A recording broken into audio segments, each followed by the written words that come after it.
जय भीम। नमस्कार साथियों। सबसे पहले तो मैं सभी पत्रकार बंधुओं का आज की इस प्रेस कॉन्फ्रेंस में स्वागत करता हूं। और आज इस प्रेस कॉन्फ्रेंस में हमारे दो मेहमान और साथ में हैं। अभी तक तो भानु प्रताप सिंह जी, मैं, राजेंद्र जी, कपिल जी, महमूद प्राचा जी, हम लोग करते रहे हैं, लेकिन आज हमारे साथ दो मेहमान और जुड़े हैं इस प्रेस कॉन्फ्रेंस में, जिसमें बीसीके पार्टी के राष्ट्रीय अध्यक्ष डॉक्टर थिरुमावलवन जी, जो मेंबर ऑफ पार्लियामेंट हैं लोकसभा से, अपने तमिलनाडु से, और दूसरे डॉक्टर रवि कुमार जी, आप भी मेंबर ऑफ पार्लियामेंट हैं लोकसभा से। दोनों आप नेशनल जनरल सेक्रेटरी हैं बीसीके के, और आप नेशनल प्रेसिडेंट हैं। तो इससे पहले कि मैं ये लोग अपनी बात रखें, मैं चाहूँगा कि पहले जो आज ईवीएम के बारे में और जो वोट के बारे में, जो फर्जी वोट जो बनी है या डिलीट हुई हैं वोट्स, उसके बारे में जो सुप्रीम कोर्ट में आज सुनवाई थी, मैं चाहूँगा advocate Bhanu Pratap Singh ji supreme court की आज की सुनवाई के बारे में एक ब्रीफ दे दें। उसके बाद थिरुमावलवन जी बोलेंगे, फिर डॉक्टर रवि कुमार जी बोलेंगे। भानु जी।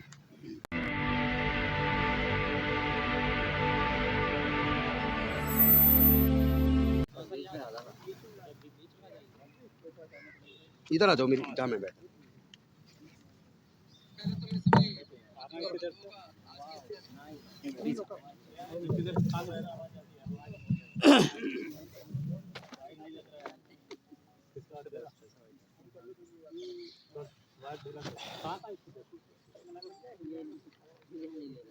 लोकतंत्र के चौथे स्तंभ के रूप में इस देश को बचाने की लगातार कोशिश में लगे मेरे मीडिया के साथियों, आप सभी का हार्दिक अभिनंदन। आज की प्रेस कॉन्फ्रेंस में आने के लिए बहुत बहुत धन्यवाद। साथियों, आज एक केस कोर्ट में लगा हुआ था, चीफ जस्टिस साहब की कोर्ट में, और आप जानकर हैरान होंगे जो डाटा मैं अब आपके सामने दे रहा हूं कि इस देश का इलेक्शन कमीशन किस कदर बेईमान और किस कदर गैर जिम्मेदार, मैं दोनों शब्द यूज कर रहा हूं, और सरकार के साथ मिलकर इस देश के जो वोटर्स हैं उनके साथ कितना बड़ा धोखा किया जा रहा है। संविधान का अनुच्छेद 324 इलेक्शन कमीशन को जितनी पावर देता है वो सिर्फ इसलिए कि वो independently free, fair and transparent election करा सके। वो जो बाकी बेईमानी कर रहा है और किस तरह से जो चुनाव आयोग जिन मशीनों को यूज कर रहा है, कहीं से भी वो सर्टिफाइड और वेरीफाइड नहीं है, जो हम आपके सामने आरटीआई के माध्यम से खुलासा कर चुके हैं। और इसके साथ साथ जिस तरह से बीजेपी के पदाधिकारी भारत इलेक्ट्रॉनिक्स लिमिटेड में इंडिपेंडेंट डायरेक्टर के रूप में सारा वो काम संभाल रहे हैं जो ईवीएम बनाने का है, वीवीपैट बनाने का है, और सीक्रेट इनक्रिप्टेड कोड जो कोर है उसके लिए जो चिप इस्तेमाल होती है, उन सब के डेवलपमेंट में किस तरह का उनका रोल है। अगर सीधे से कहूं कि बीजेपी ही मशीन बना रही है और इलेक्शन भी बीजेपी ही करा रही है। सो आज जो केस कोर्ट में था वो इस बात के लिए था कि जो वोटर लिस्ट फाइनली जारी की हैं इलेक्शन कमीशन ने पूरे देश के लिए, जो 2024 का चुनाव होने वाला है, जो 1 जनवरी 2024 को बेस लेके उन्होंने सारा सर्वे कराया, और इलेक्शन कमीशन ने एक लेटर जो जारी किया, उस लेटर में बाकायदा लिखा कि जो वोटर लिस्ट बनानी है उसमें डोर टू डोर जाके, यानी घर घर जाके ये वेरीफाई करना है कौन कौन वोटर हैं, कौन नया वोटर है, कौन मर गया और कौन व्यक्ति यहां से जाके दूसरी जगह शिफ्ट कर गया। ये बाकायदा डायरेक्शन दी गई। लेकिन जब डिस्ट्रिक्ट कलेक्टर, जो डिस्ट्रिक्ट इलेक्टोरल ऑफिसर होता है, पहले ये लेटर हर स्टेट के इलेक्शन ऑफिसर जो है उनको जारी किया गया, और उसके माध्यम से इस ऑर्डर की कॉपी नीचे डीएम, एसडीएम तक भेजी गई कि ये आपको काम करना है। और उसके बाद में जो कलेक्टर्स हैं, उन कलेक्टर्स ने BLO और SDM वगैरह उनकी रिपोर्ट के आधार पर एक सर्टिफिकेट वो जारी करते हैं कि ये जो वोटर लिस्ट है ये सब कुछ चेक करने के बाद पूरी तरह से सही है और अब हम इसको जारी कर रहे हैं और भेज रहे हैं, हम भेज रहे हैं इसको। सो उसके बाद वो सारी चीजें होके इलेक्शन कमीशन के पास आती हैं, देन फाइनल जो वोटर लिस्ट है वो जारी होती हैं सबकी। वो जो वोटर लिस्ट जारी हुई हैं, आप जान के हैरान होंगे, उन वोटर लिस्ट में अकेले मैं उत्तर प्रदेश की बात बता रहा हूं, अकेले उत्तर प्रदेश में 71 लाख वोटर्स डुप्लीकेट हैं, अकेले एक प्रदेश में। और बाकी 28 राज्यों और 8 केंद्र शासित प्रदेशों में आप इसी से अंदाजा लगा सकते हैं कि कितने वोटर्स डुप्लीकेट हैं। यह मामला आज सुप्रीम कोर्ट में था, चीफ साहब की कोर्ट में था। और इसके साथ साथ मैं कुछ और डाटा आपके सामने दूंगा जिससे आप जानेंगे कि इलेक्शन कमीशन किस कदर बेईमान और निकम्मा है। जो जिम्मेदारी संविधान ने उसको सौंपी, उस जिम्मेदारी को निभा नहीं रहा है और इतनी हेरफेर है जिसकी आप कल्पना नहीं कर सकते। मैं कुछ डाटा उसके विषय में आपको देता हूं। यह तो मैंने आपको बताया कि डुप्लीकेट किस तरह से है। डुप्लीकेट किस आधार पर है? डुप्लीकेट है भाई, चेहरे से आप पहचान लो किसी का फोटो, एक ही व्यक्ति का फोटो 2, 3, 4 जगह हो सकता है, एक ही व्यक्ति का नाम 2, 3, 4 जगह हो सकता है। सो इस आधार पर जो डुप्लीकेट हैं वो 71 लाख वोट हैं। आप कहेंगे कैसे काम आएंगे ये जो फेज में कराता है ना इलेक्शन कमीशन, ये उसी बेईमानी में काम आते हैं। माना 1000, 2000 या 5000 लोगों की वोटें यहां पर हैं डुप्लीकेट इस कॉन्स्टिट्यूंसी में। इस कॉन्स्टिट्यूंसी में पहले फेज में हो रहा चुनाव, देन अगली कॉन्स्टिट्यूंसी जो है उसमें अगले फेज में चुनाव होगा, वहां भी वही वोटर है, फिर तीसरे में होगा। सो ये जो लोग हैं ये इस तरह से वोट देके काम आते हैं। अब आप कल्पना कीजिए कि जहां पे 100 वोटों से, 50 वोटों से, 500, 1000, 2-4 हजार वोटों से हार जीत होती है, वहां 71 लाख वोटों में कितनी कॉन्स्टिट्यूंसी साफ हो जाएंगी, कितनी बड़ी बेईमानी हो जाएंगी। और इलेक्शन कमीशन की जिम्मेदारी है कि एक भी वोटर जो 18 साल का है और जिंदा है उसकी वोटर लिस्ट में आए बिना न रह जाए, उसका नाम आए बिना न रह जाए और कोई डुप्लीकेट या किसी तरह की भी गड़बड़ी नहीं होनी चाहिए। ये मुकदमा चल रहा है। अब मैं आपको बताता हूं इसके अलावा एक और बड़ा मजेदार डाटा है।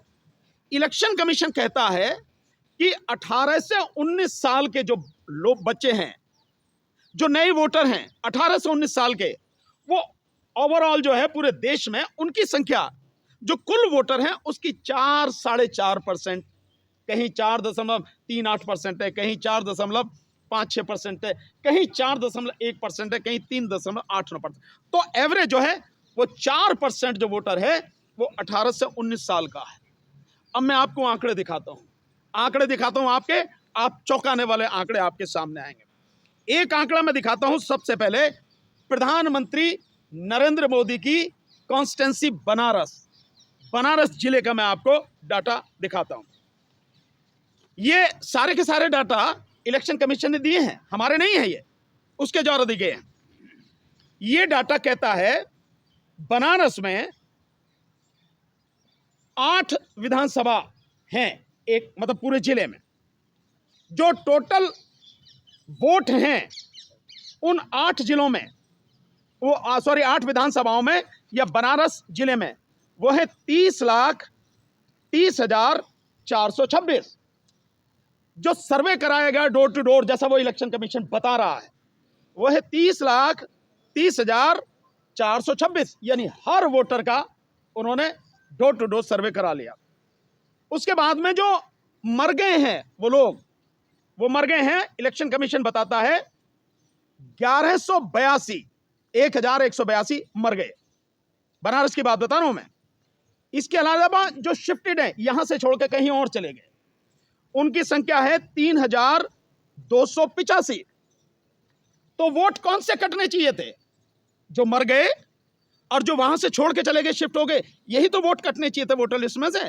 वोट कटी कितनी? अब ये मजेदार आंकड़ा, इनके हिसाब से जो वोट कटनी चाहिए थी, जो मरे हुए की और शिफ्टेड की हैं, वो 5388 ये टोटल वोट कटनी थी।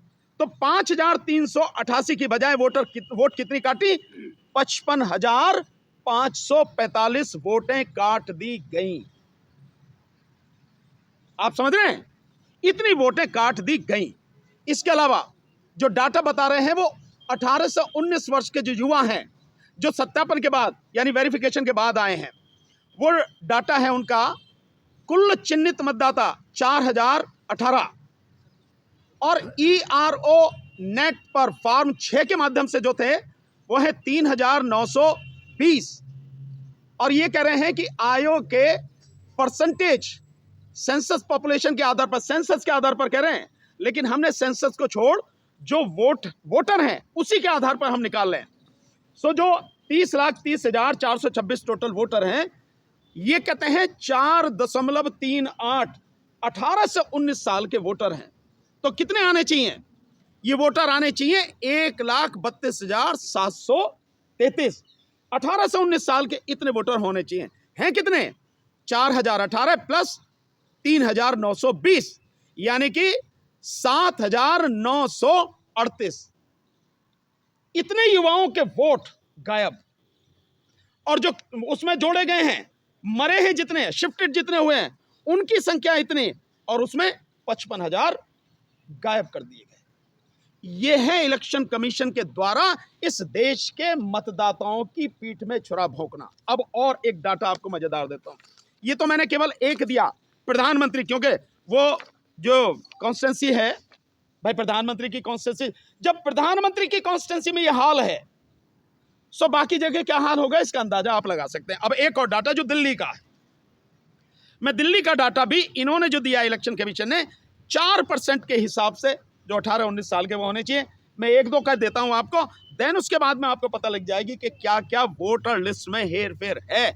और इसी जो गलत वोटर लिस्ट है के आधार पर यह बेईमान इलेक्शन कमीशन वोट इलेक्शन कराना चाहता है, जो हम किसी सूरत पर भी होने नहीं देंगे जब तक ये डाटा पूरा का पूरा सही नहीं होगा।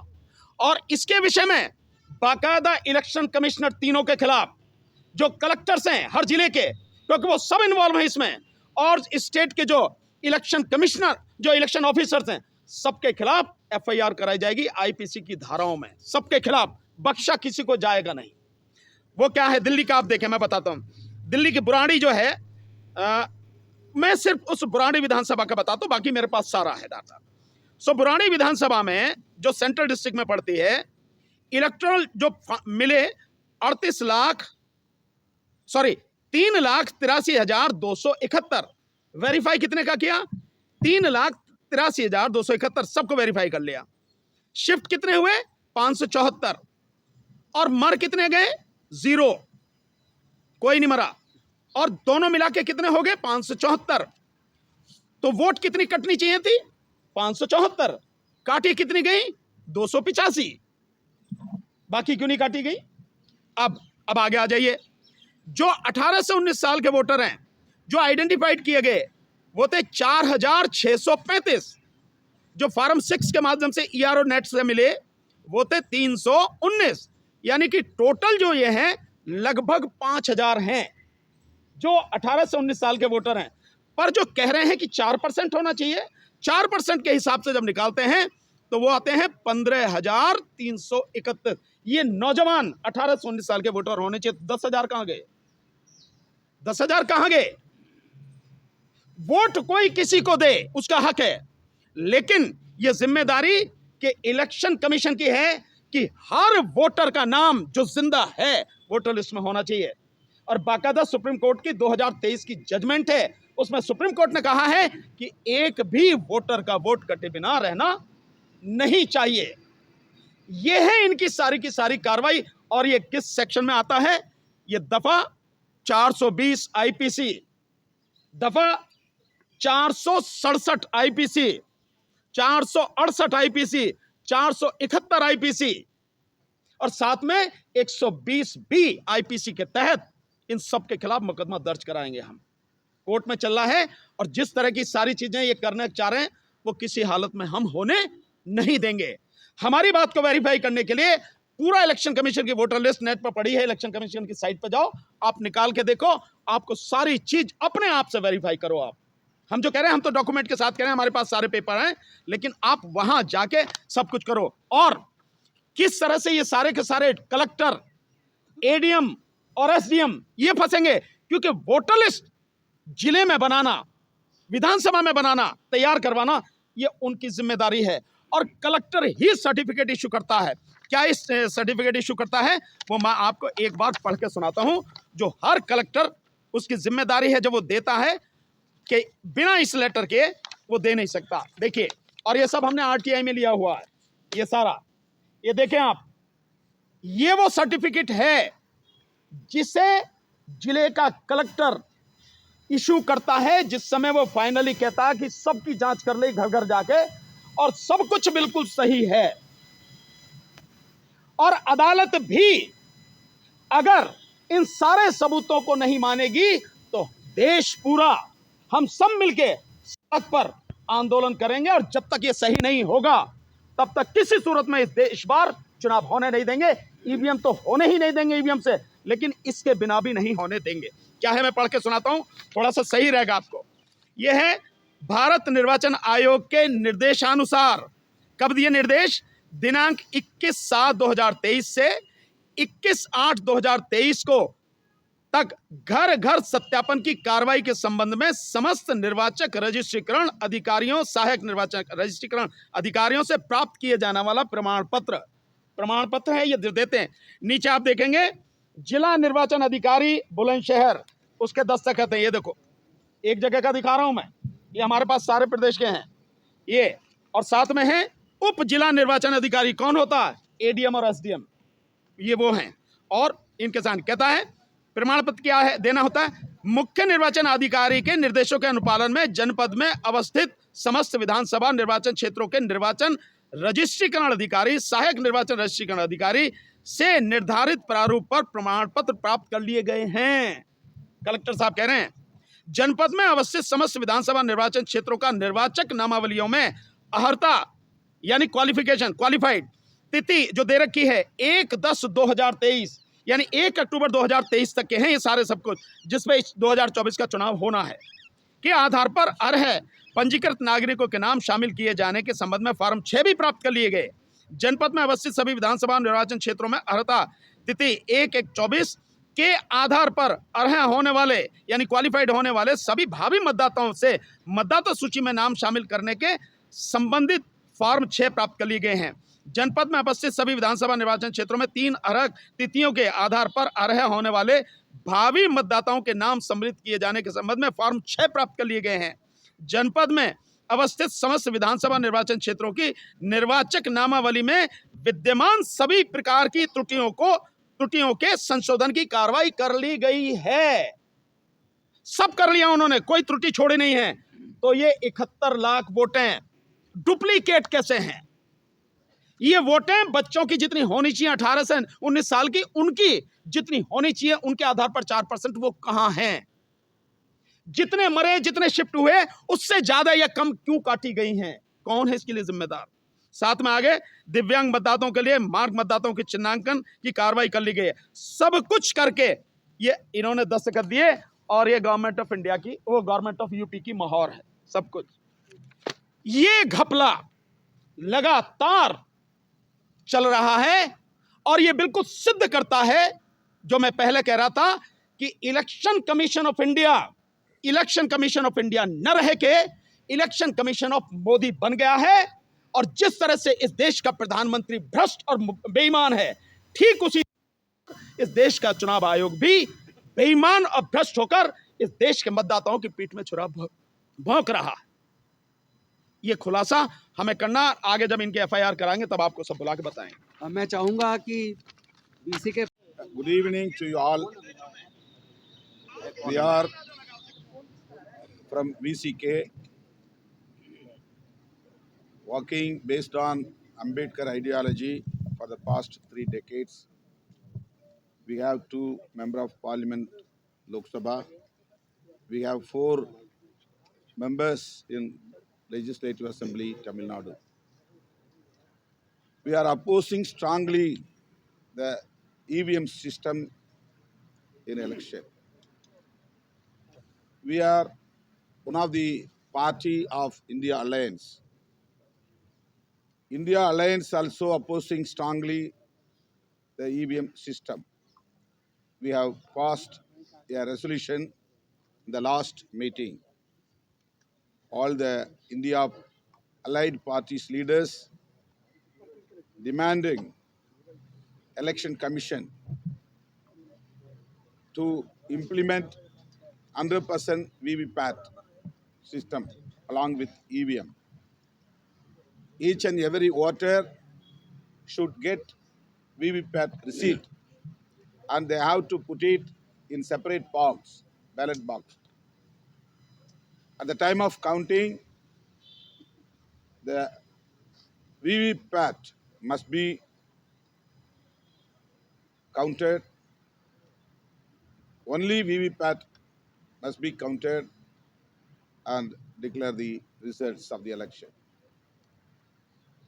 Recently, the VCK party, had a protest across the state, all over the 38 districts, demanding VVPAT system along with EVM 100%. This is only the solution now for a genuine election. मैं एक बार brief कर दूं जो demand बता रहे हैं सांसद जी निर्मल one जी। India गठबंधन ने डिमांड इलेक्शन कमीशन से ये की है कि अगर आप वीवीपैट नहीं हटा रहे हैं, वीवीपैट से और ईवीएम से चुनाव करा रहे हैं, तो उनके हाथ में पर्ची आनी चाहिए। जो पर्ची निकलती है वीवीपैट से वो उनके हाथ में आनी चाहिए और वो पर्ची फिर वो बैलेट बॉक्स में डालें और उन पर्चियों की 100% काउंटिंग हो ताकि free fair and transparent election हो सके। अदरवाइज जो प्रेजेंट सिस्टम है इलेक्शन का, इसमें ईमानदारी से चुनाव की कोई संभावना नहीं है। Is an executive committee of district secretaries. We had a meeting in our party headquarters. We passed a resolution that mere EVM system will not credible one. All the citizens, all the voters of our country should come forward to oppose this EVM system. There is a criminal conspiracy behind this EVM system. We believe strongly that there is a connivance in between BJP and the Election Commission. So they are making some malpractices for their victory.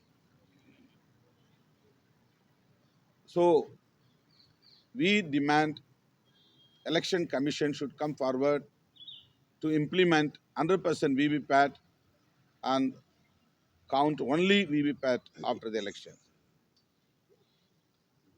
मतलब जो मैंने पहले बताया कि जो अगर VVPAT की पर्ची उनके हाथ में आए और वो पर्ची अपने आप खुद बॉक्स में डालें और बाद में 100% उन पैट की जो पर्ची है उनकी भी काउंटिंग हो, उसके बाद ही चुनाव का रिजल्ट डिक्लेयर किया जाए। There is a connivance in between BJP and Election Commission for this kind of malpractices for their victory. यानी ये जो धोखाधड़ी हो रही है ये इलेक्शन कमीशन ऑफ इंडिया और बीजेपी के द्वारा मिल के हो रही है। Already Supreme Court has given a direction to constitute a panel for choosing the election commissioners. In this panel, CJI must be there. Prime Minister and opposition leader, along with them, Chief Justice of India must be there. But BJP government, against this Supreme Court verdict, they made an enactment in the parliament that CJI will not be included in this panel. So we believe strongly that there is a conspiracy with the support of Election Commission doing some malpractice for their power to capture the power. That's what we are demanding. Mere EVM system will not be a genuine. So we demand 100% VVPAT implementation.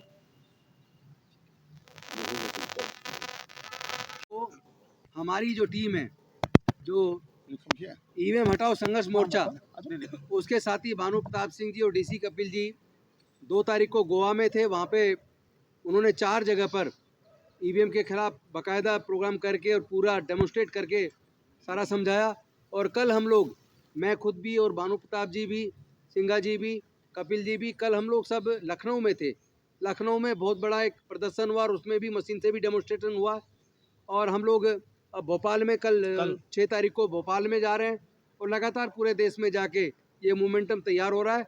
और निश्चित तौर पे इस लड़ाई को तब तक लड़ा जाएगा जब तक फ्री, फेयर एंड ट्रांसपेरेंट चुनाव सुनिश्चित नहीं हो जाता। सिर्फ एक चीज जो मैं बोल गया था, जो सुप्रीम कोर्ट में आज जिस केस की सुनवाई थी वोटर लिस्ट के विषय में, मैंने आपको जो डिटेल में बताया, उसमें नेक्स्ट मंडे यानी आने वाला जो सोमवार है तब तक के लिए जो सुनवाई अब स्थगित कर दी गई है। और कुछ क्वेरी हैं जो इलेक्शन कमीशन से मांगी गई हैं कि इनको बताओ।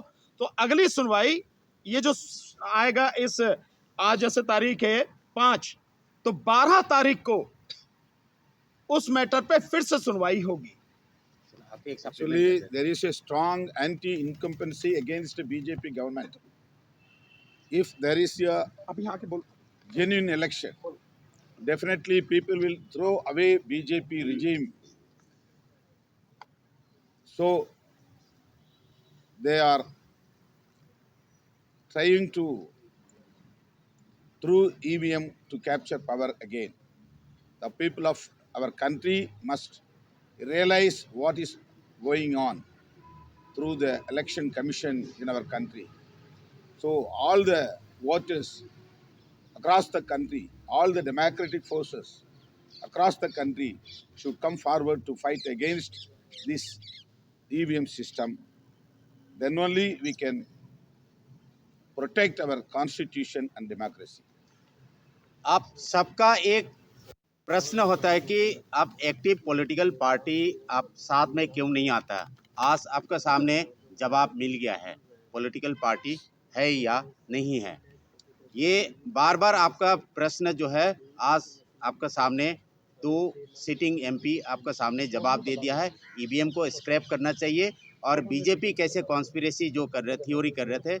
आपके प्रश्न वो था कि भाई पॉलिटिकल पार्टी साथ नहीं आते हैं, पॉलिटिकल पार्टी नहीं आता है। आपका सामने ये बिल्कुल जवाब आपको दे दिया है। Thank you very much. 25 तारीख का जो पीएम का सॉरी दफ्तर में हम लोग घेराव करेंगे। ज़्यादा से ज़्यादा संख्या देश प्रदेश से आकर के इस ईवीएम को उखाड़ के फेंकने में आपका मदद चाहिए।